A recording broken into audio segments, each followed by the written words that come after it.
পম্পা নদী পার হইলে ঋষ্যমুখ পর্বত।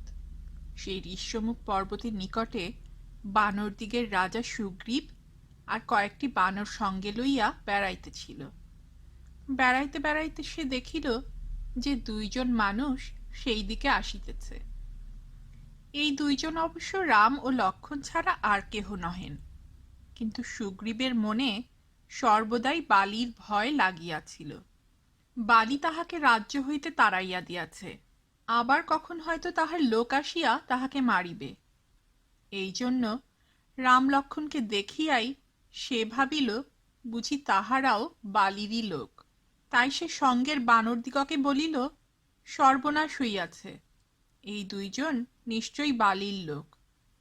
এই কথা শুনিয়া অন্যান্য বানরদিগের মনেও ভারী ভয় হইল, কিন্তু উহাদের মধ্যে হনুমান বলিয়া একজন ছিল। সে কহিল, কিসের ভয়? বালি তো ঋষ্যমুখ পর্বতে আসিতেই পারে না, আর ওই লোক দুইটির সঙ্গেও তাহাকে দেখিতেছি না। তাহা শুনিয়া সুগ্রীব বলিল, ও দুইজনকে দেখিয়া আমার বড়ই ভয় হইতেছে, উহারা বালির লোক হইতেও পারে। হনুমান, তুমি একবার গিয়া জানিয়া আইসো না উহারা কিরূপ লোক আর কেন এখানে আসিয়াছে। হনুমান তখন দাড়ি গোপ পরিয়া একটি ভিখারি সাজিল। তারপর রাম লক্ষ্মণের কাছে গিয়া মিষ্ট কথায় বিনয় করিয়া বলিতে লাগিল, মহাশয়, আপনারা কে? কি জন্যই বা এখানে আসিয়াছেন? এই ঋষ্যমুখ পর্বতে বানরের রাজা সুগ্রীব থাকেন। তাহার ভ্রাতা বালি তাহাকে রাজ্য হইতে তাড়াইয়া দেওয়াতে তিনি মনের দুঃখে বনে বনে ঘুরিয়া বেড়াইতেছেন। সুগ্রীব খুব বীর আর বড়ই ধার্মিক। তিনি আপনাদের সহিত বন্ধুতা করিতে চাহেন এবং সেই জন্যই আমাকে আপনাদের নিকট পাঠাইয়াছেন। আমি তাহার মন্ত্রী। আমার নাম হনুমান। আমি পবনের পুত্র, জাতিতে বানর। হনুমানের কথা শুনিয়া রাম লক্ষ্মণকে কহিলেন, আমি সুগ্রীবকে খুঁজিতেছি। এমন সময় তাহার মন্ত্রী আসিয়া উপস্থিত হইল। লোকটিকে অতিশয় বিদ্বান, বুদ্ধিমান আর বীর বলিয়া বোধ হইতেছে। লক্ষ্মণ, তুমি ইহার সঙ্গে কথাবার্তা বলো। তখন লক্ষ্মণ কহিলেন, আমরাও সুগ্রীবকে খুঁজিতেছি। আমরা অযোধ্যার রাজা দশরথের পুত্র। ইহার নাম রাম, আমার নাম লক্ষ্মণ। আমি ইহার ছোট ভাই। সৎমার ছলনায় ইনি আমাকে লইয়া বনে আসিয়াছেন।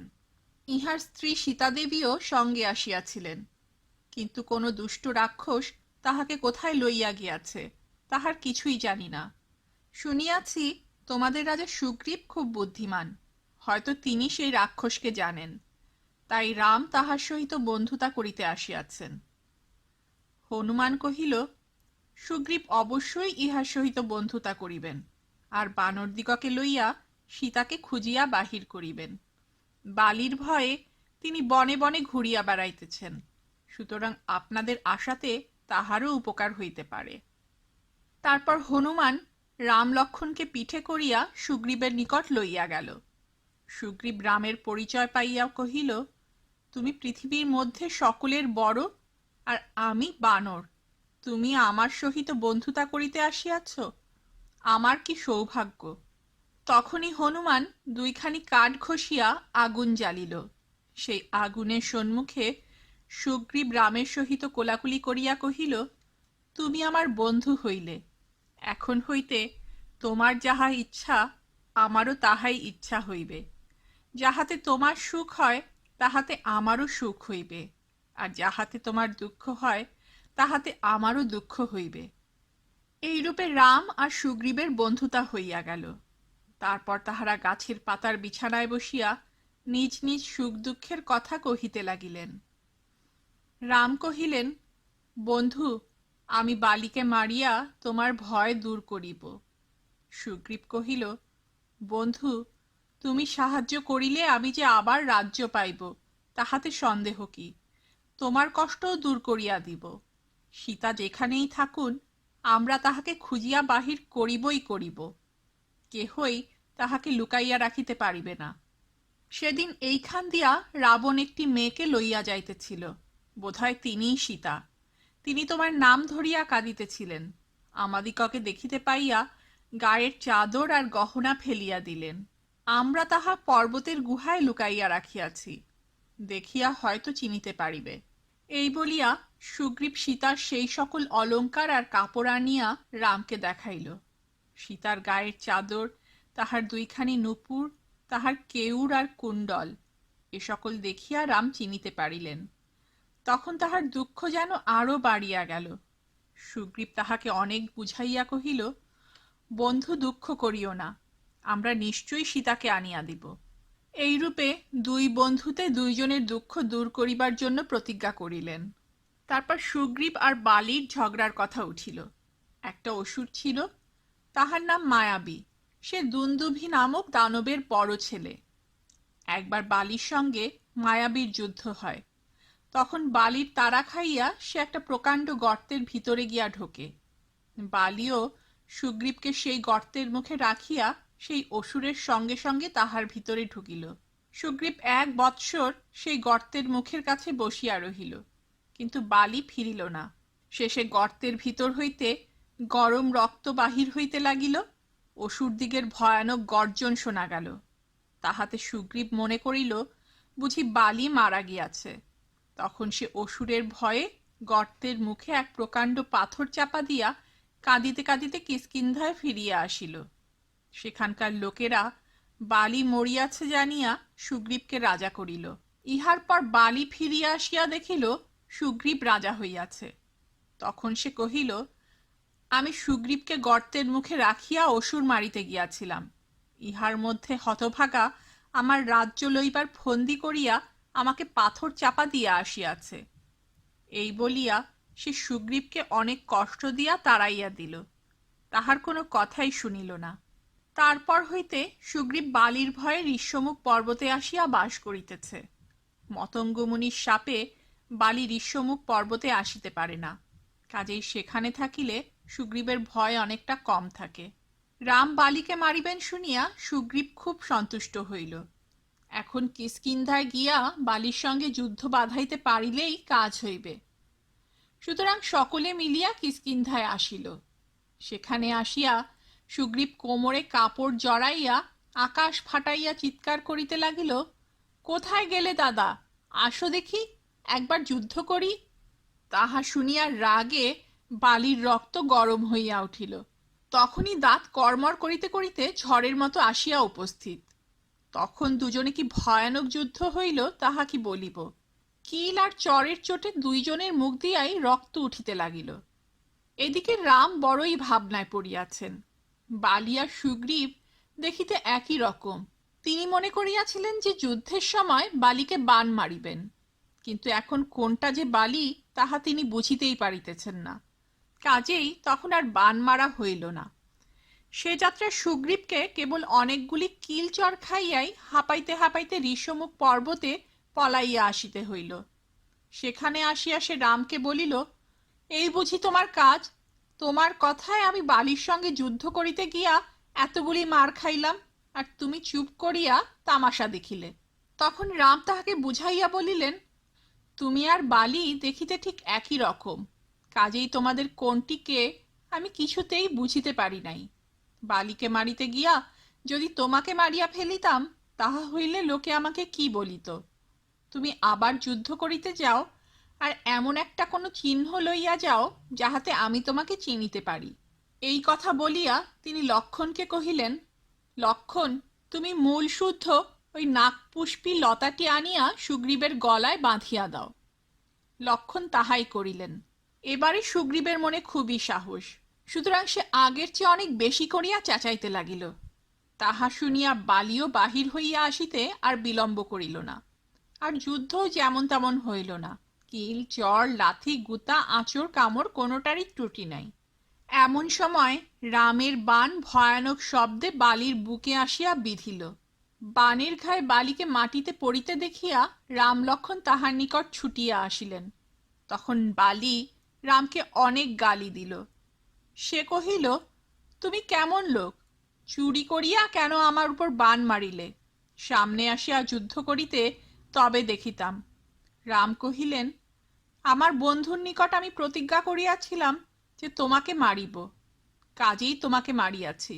বালিকে মারিয়া বন্ধুর উপকার করিয়াছেন, ইহাতে রামের মনে কষ্ট না হইতে পারে, কিন্তু শেষে যখন বালির স্ত্রী তারা আর তাহার পুত্র অঙ্গদ সেখানে আসিয়া কাঁদিতে লাগিল, তখন সুগ্রীবও চোখের জল রাখিতে পারিল না। মরিবার সময় বালির ভালো বুদ্ধি হইয়াছিল। তখন সে সুগ্রীবকে ডাকিয়া কহিল, ভাই, বুদ্ধির দোষে অন্যায় করিয়াছি, ক্ষমা করো। আমার অঙ্গদকে তোমার নিকট রাখিয়া গেলাম, তাহাকে তুমি তোমার পুত্রের মতো দেখিও। বালির মৃত্যুর পর রাম সুগ্রীবকে কিষ্কিন্ধার রাজা আর অঙ্গদকে যুবরাজ করিলেন। তারপর সীতাকে খুঁজিবার আয়োজন হইতে লাগিল। সুগ্রীব হনুমানকে ডাকিয়া বলিল, হনুমান, শীঘ্র বানরদিগকে সংবাদ দাও, যে সকল বানর খুব শীঘ্র চলিতে পারে তাহারা 10 দিনের ভিতরে পৃথিবীর সকল বানরকে ডাকিয়া উপস্থিত করুক। মহেন্দ্র পর্বতে, হিমালয়ে, বিন্ধ্যাচলে, কৈলাসে আর মন্দার পর্বতে যে সকল বানর আছে, সমুদ্রের পাড়ে উদয় পর্বতে আর অস্ত পর্বতে, অঞ্জন পর্বতে আর পদ্মাচলে, পর্বতের গুহার ভিতরে, সুমেরুর পাশে যে সকল বানর আছে, আর মহারুণ পর্বতে যে সকল ভয়ঙ্কর বানর আছো, আমার দূতেরা তাহাদের সকলকেই এখানে ডাকিয়া আনুক। তখনই চারিদিকে দূত সকল ছুটিয়া চলিল, আর দেখিতে দেখিতে পৃথিবীর সকল বানর আসিয়া কিষ্কিন্ধায় উপস্থিত হইতে লাগিল। কত বানর আসিয়াছে আর কত আসিতেছে, তাহাদের কেহ লাফায়, কেহ গর্জন করে, কেহ কেহ কুস্তি আরম্ভ করিয়াছে। তারপর সুগ্রীব সীতাকে খুঁজিবার জন্য চারিদিকে লোক পাঠাইল। পূর্বে, দক্ষিণে, পশ্চিমে, উত্তরে কোনো খানেই লোক পাঠাইতে বাকি রহিল না। সুগ্রীব তাহাদিগকে বলিল, 1 মাসের মধ্যে তোমাদের ফিরিয়া আসা চাই, না আসিলে প্রাণদণ্ড হইবে। এই সকল বানরের মধ্যে হনুমানও ছিল। সুগ্রীব তাহাকে ডাকিয়া বলিল, হনুমান, তুমি জলে, স্থলে, শূন্যে, স্বর্গে সকল স্থানেই যাইতে পারো, আর সকল স্থানের খবরই জানো। তোমার মতন বীর কে আছে? যাহাতে খুব ভালো করিয়া সীতার খোঁজ হয়, তুমি সেইরূপ করিবে। হনুমানকে দেখিয়া রামও বুঝিয়াছিলেন যে সে নিশ্চয়ই সীতার সংবাদ আনিতে পারিবে। তাই তিনি তাহার হাতে তাহার নিজের নাম লেখা একটি আংটি দিয়া বলিলেন, এই আংটি দেখিলেই সীতা তোমাকে আমার লোক বলিয়া জানিতে পারিবেন। হনুমান জোর হাতে আংটিটি লইয়া রামকে প্রণাম করিল। তারপর বানরেরা সীতার খোঁজ করিবার জন্য গর্জন করিতে করিতে চারিদিকে ছুটিয়া চলিল। কত দেশে, কত বনে, কত পাহাড়ে যে তাহারা গিয়াছিল তাহার শেষ নাই। সমুদ্রে যে সকল দ্বীপ আর পাহাড় আছে, সেখানে ভয়ঙ্কর কালো কালো জন্তু থাকে। তাহাদের কান পর্দার মতো হইয়া ঠোঁট অবধি ঝুলিয়া পড়িয়াছে। তাহাদের একটা বই পা নাই, কিন্তু তবুও তাহারা বাতাসের মতন ছোটে। সেইখানে তাহারা সীতাকে খুঁজিয়াছিল। ভয়ঙ্কর ইক্ষু সমুদ্রের ধারে বিকটাকার রাক্ষসেরা থাকে। তাহারা জন্তুর ছায়া ধরিয়া টানিয়া তাহাকে খায়। তারপর লাল সমুদ্র, সেখানে রাক্ষসেরা পাহাড়ের চূড়া ধরিয়া বাদুড়ের মতো ঝুলিতে থাকে। সেই লাল সমুদ্রে তাহারা সীতাকে খুঁজিয়াছিল। তারপর ক্ষীরোদ সমুদ্র, তারপর জলজ সমুদ্র, সেখানে অতি বিশাল একটা ঘোড়ার মুখ হইতে ক্রমাগত আগুন বাহির হইতেছে। সেই জলজ সমুদ্রে তাহারা সীতাকে খুঁজিয়াছিল। যেখানে সূর্যের উদয় হয়, সেই সোনার পর্বতে তাহারা সীতাকে খুঁজিয়াছিল। চন্দনগিরি নামক পর্বতে একরকম পক্ষী থাকে, তাহার নাম সিংহ পক্ষী। তাহারা হাতি আর তিমি মাছ ধরিয়া খায়। সেই পক্ষীর বাসায় তাহারা সীতাকে খুঁজিয়াছিল। সুমেরু পর্বত পার হইলে অস্তাচল, সেখানে সূর্য অস্ত যান, ততদূর পর্যন্ত তাহারা সীতাকে খুঁজিতে গিয়াছিল, কিন্তু কোথাও তাহার সন্ধান পাইল না। 1 মাস পরে আর সকলেই কিষ্কিন্ধায় ফিরিয়া আসিল। কেবল হনুমান আর তাহার সঙ্গে যাহারা গিয়াছিল তাহারা এখনো ফিরে নাই। হনুমান, অঙ্গদ আর জাম্ববান অনেক বানর লইয়া দক্ষিণ দিকে গিয়াছিল। তাহারা অনেক খুঁজিয়াও সীতাকে দেখিতে পাইল না। এদিকে ক্ষুধা তৃষ্ণায় তাহাদের প্রাণ যায়, আর চলিবার শক্তি নাই। এমন সময়ে তাহারা একটা প্রকাণ্ড গর্তের কাছে আসিয়া উপস্থিত হইল। সে গর্তের নাম বৃক্ষবিল। তাহার ভিতর হইতে হাঁস সারস প্রভৃতি পক্ষী উড়িয়া বাহির হইতেছিল। সে সকল পক্ষীর শরীরে জল দেখিয়া তাহারা মনে করিল নিশ্চয়ই গর্তের ভিতরে জল আছে। এই মনে করিয়া তাহারা সেই গর্তের ভিতর ঢুকিল। গর্তের মুখের কাছে খানিক দূর পর্যন্ত ভয়ানক অন্ধকার, কিন্তু সেই অন্ধকারের পরেই একটি অতি সুন্দর এবং আশ্চর্য স্থান। সেখানকার সকলই সোনার, গাছপালাও সোনার, জলের মাছও সোনার, পদ্ম ফুলও সোনার। সেই স্থানে ঘুরিতে ঘুরিতে তাহারা একটি তপস্বিনী দেখিতে পাইল। তাহারা তপস্বিনীকে প্রণাম করিয়া জোর হাতে বলিল, মা, আমরা ক্ষুধা তৃষ্ণায় কাতর হইয়া এখানে আসিয়াছি। এই আশ্চর্য দেশ কাহার? তপস্বিনী কহিলেন, বাছা, এ স্থান ময় নামক দানবের তৈয়ারি। এই বলিয়া তিনি নানা রকম মিষ্ট ফল আর ঠান্ডা জল আনিয়া বানরদিগকে খাইতে দিলেন। বানরেরা তাহা খাইয়া তাহাকে অনেক ধন্যবাদ দিল। তারপর চাহিয়া দেখিল যে তাহারা বাহিরে বিন্ধ্য পর্বতের কাছে আসিয়া উপস্থিত হইয়াছে। নিকটে সমুদ্র, তাহার গর্জন শোনা যাইতেছে।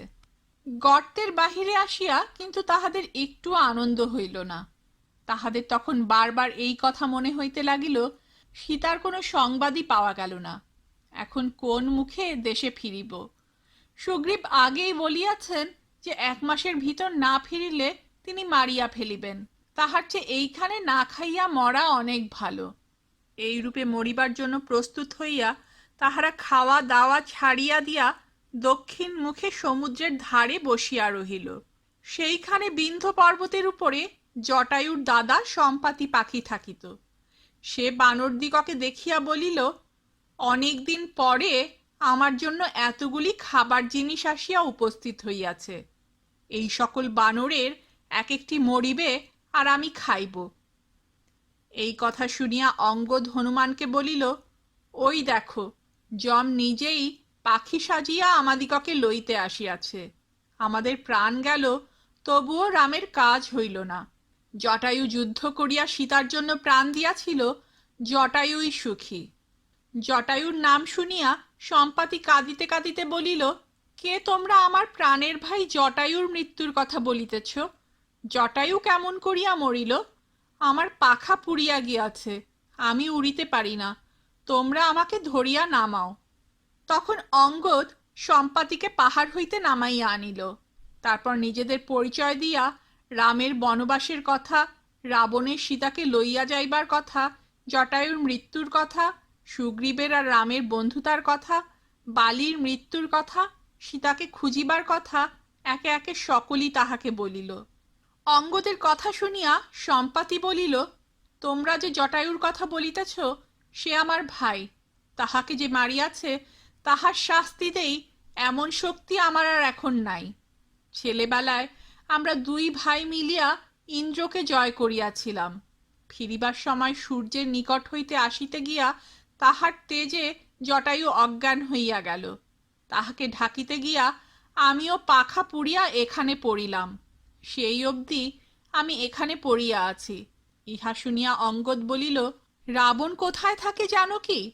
সম্পাতি বলিল, একদিন রাবণকে আমি একটি মেয়েকে লইয়া যাইতে দেখিয়াছি। সেই মেয়েটি হা রাম হা লক্ষণ বলিয়া কাঁদিতেছিলেন। বোধহয় তিনিই সীতা। সামনের এই সমুদ্র 100 যোজন চওড়া, তাহার পর লঙ্কা দ্বীপ। সেই লঙ্কায় রাবণের বাড়ি। তোমরা এই সমুদ্র পার হইয়া লঙ্কায় যাও। সীতাকে যে রাবণ লইয়া যাইবে, এ কথা নিশাকর নামে এক মুনি আমাকে অনেক দিন আগেই বলিয়াছিলেন। আমার যখন পাখা পুড়িয়া গেল, তখন তিনি বলিলেন, তুমি দুঃখ করিও না, তোমার আবার পাখা হইবে। তুমি এখান হইতে কোথাও যাইও না। আমি তপস্যা করিয়া জানিয়াছি যে রাজা দশরথের পুত্র রামের স্ত্রী সীতাকে রাবণ চুরি করিয়া লইয়া যাইবে। সেই সীতাকে খুঁজিবার জন্য রামের দূতেরা এখানে আসিলে তুমি তাহাদিগকে তাহার সন্ধান বলিয়া দিও। তাহা হইলেই তোমার আবার পাখা হইবে। সেই অবধি আমি তোমাদিগের জন্য অপেক্ষা করিয়া এখানে বসিয়া আছি। কি আশ্চর্য! এই কথা বলিতে বলিতে সম্পাতির সুন্দর লাল রঙের পাখা হইল। তখন সে বানরদিগকে ডাকিয়া বলিল, দেখো দেখো, মুনির বরে আমার আবার পাখা হইয়াছে, আর গায়ে যেন সেই আমার প্রথম বয়সের মতো জোর পাইতেছি। তোমরা চেষ্টা করো, নিশ্চয়ই সীতার সন্ধান পাইবে। এই বলিয়া সম্পাতি আনন্দে নীল আকাশে উড়িয়া চলিয়া গেল। তাহা দেখিয়া বানরদিগের মনে যে আনন্দ ও আশা হইল, তাহা আর কি বলিব। তখন তাহারা নিশ্চয়ই বুঝিতে পারিল যে সীতার খবর পাওয়া যাইবে। কিন্তু কি করিয়া সীতার খবর পাওয়া যাইবে? 100 যোজন সমুদ্র ডিঙাইতে পারিলে তবে তো লঙ্কা, আর সেই লঙ্কায় গেলে তবে তো সীতার সন্ধান হয়। বানরেরা সমুদ্রের ধারে আসিয়া অবাক হইয়া বসিয়া রহিল। এত বড় সমুদ্র পার হইয়া সীতার সংবাদ আনা বড়ই কঠিন দেখা যাইতেছে। এ কাজ কে করিবে? তখন অঙ্গদ বলিল, আমি 100 যোজন সমুদ্র ডিঙাইতে পারি, কিন্তু ফিরিয়া আসিতে পারিব কিনা সে বিষয়ে সন্দেহ হইতেছে। তখন জাম্ববান বলিল, রাজপুত্র, তুমি ইচ্ছা করিলে 1000 যোজন পার হইতে পারো, কিন্তু নিজে তাহা করিতে যাইবে কেন? তুমি হুকুম দিবে, আমরা কাজ করিব। যে কাজের যোগ্য লোক আমি তাহাকে ঠিক করিয়া দিতেছি। এই বলিয়া সে হনুমানকে বলিল, বাপু হনুমান, তুমি যে এত বড় বীর হইয়া এমন চুপ করিয়া একপাশে বসিয়া আছো, তাহার কারণ কি? তুমি তো যেমন তেমন লোক নহে। বাস্তবিকই হনুমান যেমন তেমন লোক ছিল না। যখন হনুমানের জন্ম হয় তখন সূর্য উঠিতেছিল। লাল সূর্য দেখিয়া সে মনে করিল বুঝি তাহা কোনরূপ ফল, তাই সে লাফাইয়া তাহা ধরিতে গেল। সূর্যের তেজে তাহার কিছুই হয় নাই, কিন্তু ইন্দ্র তাহাকে দেখিয়া বজ্র ছুড়িয়া মারিলেন। বজ্র খাইয়াও সে মরিল না, কেবল পর্বতের উপর পড়িয়া তাহার বাঁ পাশের হনু অর্থাৎ দাড়ি ভাঙিয়া গেল। সেজন্য তাহার নাম হইল হনুমান। বড় হইয়া হনুমান অসাধারণ বীর হইয়াছে। সে যেখানে ইচ্ছা সেইখানেই যাইতে পারে, কিছুতেই তাহাকে আটকায় না। সেই হনুমানকে ডাকিয়া এখন জাম্ববান বলিল, বাছা, তুমি এ কাজটি করিলে আমাদের প্রাণ বাঁচে। তখন হনুমান কহিল, ওই যে মহেন্দ্র পর্বত দেখা যাইতেছে, উহা খুব উঁচু আর মজবুত, ওই স্থান হইতে লাফাইবার সুবিধা হইবে। এই কথা বলিয়া সে মহেন্দ্র পর্বতে গিয়া উঠিল। মহেন্দ্র পর্বত দেখিতে খুব সুন্দর, আর বড়ও কম নহে। তাহাতে বড় বড় বন আছে, ঝরঝর শব্দে কত ঝর্ণা বহিতেছে। পাখিরা গাছে বসিয়া মনের সুখে গান গাহিতেছে, আর বাঘ, সিংহ, হাতি প্রভৃতি জানোয়ারেরা দলে দলে বনের ভিতর চড়িয়া বেড়াইতেছে। হনুমানের সঙ্গে সঙ্গে বানরের দল পর্বতে উঠিয়া ইহাদের সুখ ভাঙিয়া দিল। তখন তাহারা কে কোথায় পলাইবে তাহাই ভাবিয়া ব্যস্ত। পাখিরা উড়িতে লাগিল, সাপগুলো গর্তের ভিতর গিয়া লুকাইল, অনেকে পর্বত ছাড়িয়া চলিয়া গেল।